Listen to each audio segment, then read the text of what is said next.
Well, hello everybody, and welcome to this episode of G Bear's Off-Grid Ways, a homestead in the desert. And I'm not really trying to talk too loudly, even though I am still inside the cabin looking out the window, because right out there on the top of the greenhouse is a visitor. It is a pigeon. And that's a strange sight to see out here in the desert, to see a single pigeon all by himself.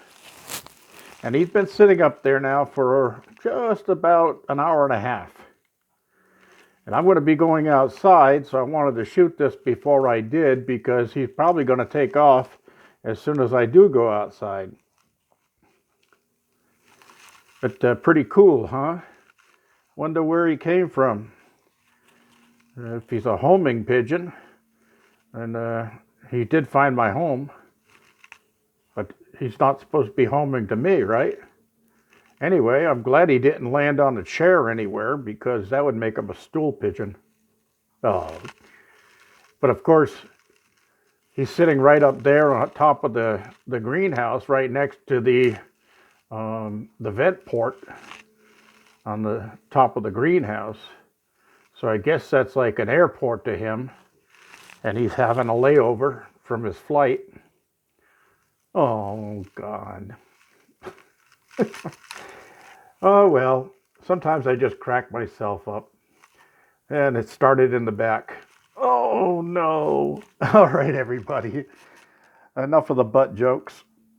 All right, I don't want to be the butt of this joke. Anyway, I'm going to head on outside, and we'll see if he takes off when I do. I think he probably will, if he's not injured in any way.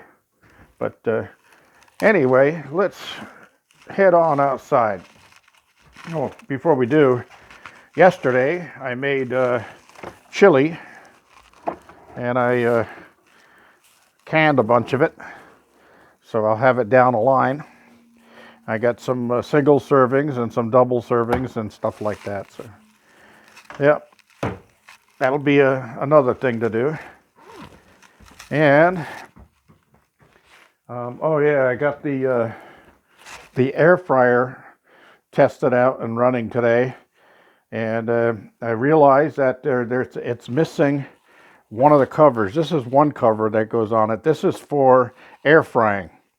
There's another cover that's supposed to be with this, and I'll have to check with my friend who gave me this, that there should be a pressure cooker cover that actually, when you put it on here and you hit pressure cook, it'll rotate and lock itself in place on these tabs on the metal pot.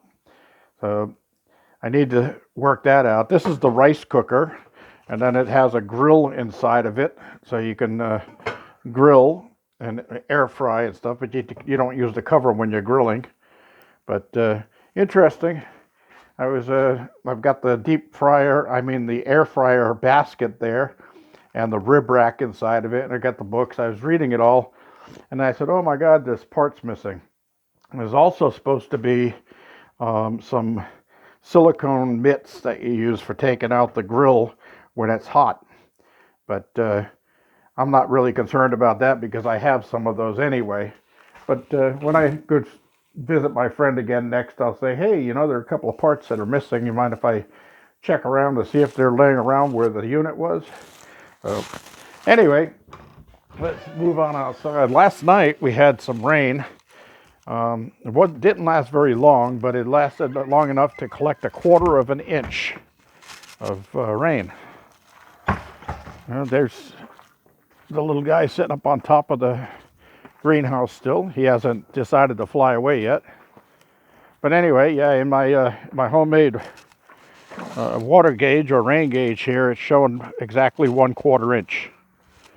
And that one over there shows 1/4 inch, and that one over there shows 1/4 inch. So we're all in agreement. It was 1/4 inch last night. And now the sun is out, but there's a lot of clouds over the mountains, and the mountains got covered in snow last night. So even all the way over there, way down low. So a lot of snow. I don't know if I can zoom in far enough so you can see that. Oh yeah, I guess you could. But the lower mountains over there are all white. We've got a lot of snow down, and then you can see the mountains over there in in the background. They're all full of snow. So snow got down to a lower level last night, and it was pretty chilly. Right now, it's only like 49 degrees out. The sun is shining. The wind is blowing 7 to 14 miles per hour. The chemtrailers are out doing their job, and we're supposed to have more wet weather. The rain is supposed to come through. Uh, well, tonight they said there's a chance of rain, but Friday is the big one. We're going to see anywhere from a quarter to 1 inch of rain. That's a pretty looking pigeon. How you doing, little fella? You can rest right there. I'm not going to bother you. Look at him. Isn't he a good looking pigeon? Oh, it looks like he does have an injury right above his wing on the side there. Well, maybe he was attacked by a hawk or something and decided to come down here and seek some solitude. Oh, door is swollen from the water. But yeah, the plants really did like the rain last night, and I got a whole bunch of sprouts coming up here. I think I put some broccoli seeds down here too, because that's what that looks like down there, is little broccoli. And then this is beets right here. There's a whole string of them running there. That was one of those tapes. There's the other one right here, runs all the way along. Those are those seed tapes that come with the seeds already in them. You just lay the whole tape in a little trough and then cover it over with some soil. So yeah, everything is really doing okay. I'm really concerned because the temperatures have been dropping down below zero, below freezing at night, and getting down to around 30 degrees. And that's not too bad, but I'm really concerned about my grafts and my air layer when the temperature gets that low, because you remember now that soil that's around that branch is soaked with water, and it's not a very large quantity. So it's a possibility, if that freezes, that it could kill my my air layer. And the same thing with the grafts. If the branch freezes, and it's going to quit sending energy up there, and the branch will die, and my graft will die. So wasn't too happy about the cold weather coming in, although the rain was good. And out of the rain that we got last night, I did collect just about 300 gallons in 200 in the totes up by the container, and then water in the barrels on the four corners of the cabin. And I forgot to take the plug out of the catchment system on the chicken coop. So I can still see the shade. He's still up there. Not seem to be bothered much by me being here. Anyway, wanted to come in here because remember I told you about I planted those eyes from the potatoes and how they'll grow into potato plants. Well, yeah, there they are. 1, 2, 3, 4, 5. So I got 5 more potato plants coming up there, and then I've got 3 down here. So this bucket might get loaded with potatoes, and I'll have to keep an eye on them, because if you see a potato come up and break through the soil, should cover it with more soil. You don't want sun getting to it. Anything green on a potato is actually poisonous to humans. So don't eat the leaves, don't eat the greens, and don't give them to your chickens or anything like that. They're not good for the chickens. So the greens, anything green, you want to discard that. Use it for compost. Looks like I better get a little bit of water to that patch of beets. I did water a bunch of them today, but I forgot to water this one. I was out here earlier checking everything. And I got another tomato plant popping up here, and another one coming up there. So that's cool. Now, one thing I did find out was I checked out this plant. I wasn't sure what it was, and it actually is a poison, and it's poisonous to mammals. So I don't know why that's there. According to the Plant Snap app that I have, where you take a picture of the leaves and it looks up the plant and tells you what it is, that's something that's natural to Africa, not the United States. So it's kind of strange that it's here. There's some in that bucket, and there's some in this bucket over here, down here on the bottom. So that those came from Chris and Aurora. So I don't understand why that would be there. They're also poisonous to other plants and seeds. So I'm going to be removing those, and I'm going to throw them into a fire as soon as I light the fire pit and burn them, because I don't want that stuff just growing all over the place around here. Oh, there's the little guy up there is moving around inside. I think he may be injured. I'll have to keep an eye on him. But yeah, oh, I got a bean that popped up here. Green crop beans. Those are green beans. That just broke through the soil, and everything else is looking good. My peas are really going good over here. And this one over here is the Bush Champ Cukes, and he's looking really healthy. And of course my parsley, sage, rosemary, and thyme. Anyway, I'm going to have one of those while I'm in here. I got some more cucumbers coming up there, cat grass, and I think that looks like dill. I don't know how a dill seed got in there, but it did.